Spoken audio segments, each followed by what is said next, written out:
4 different themes around which we organize our lives. Now, before we talk about those themes, I want to ask you, and back to the theme that Ken raised a few minutes ago, and that is, what are the most important symbols? What are the symbols? Whoops.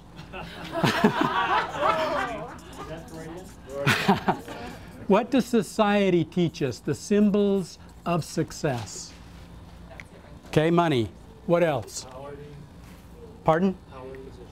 Power, position, you. This is what society typically teaches us. In other words, when you watch the role models of society, that's what is important. We're indoctrinated with this continually. That to really be happy, to really have arrived, it's necessary to have money and possessions and power and position, and all of that is what society teaches us is most important. And not only that, and Garth mentioned it a little bit earlier, there is a belief underneath all of that, and that belief is more is better. More is better.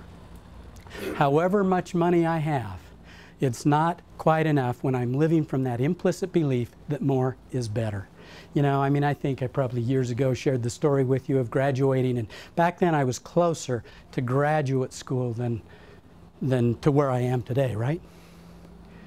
In other words, I'd only graduated a few years ago, a few years earlier, but I can remember in graduate school thinking I was making about $500 a month.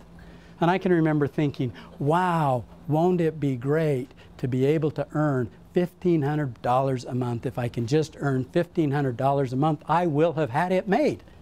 And I moved. We left from the University of Minnesota and drove out to Colorado, and I set up a practice with a guy named Lloyd Boggs up in Fort Collins. And you know what? It wasn't very long. It was just a couple of months, and I was making $1,500. Then what do you think I thought? Then it became $2,500. You know, I can really be happy if I'm just making $2,500 a month. Well, it wasn't too long, and I was making $2,500 a month. And then, what do you think it became? 5,000 is the way we think, isn't it? It's the way we think.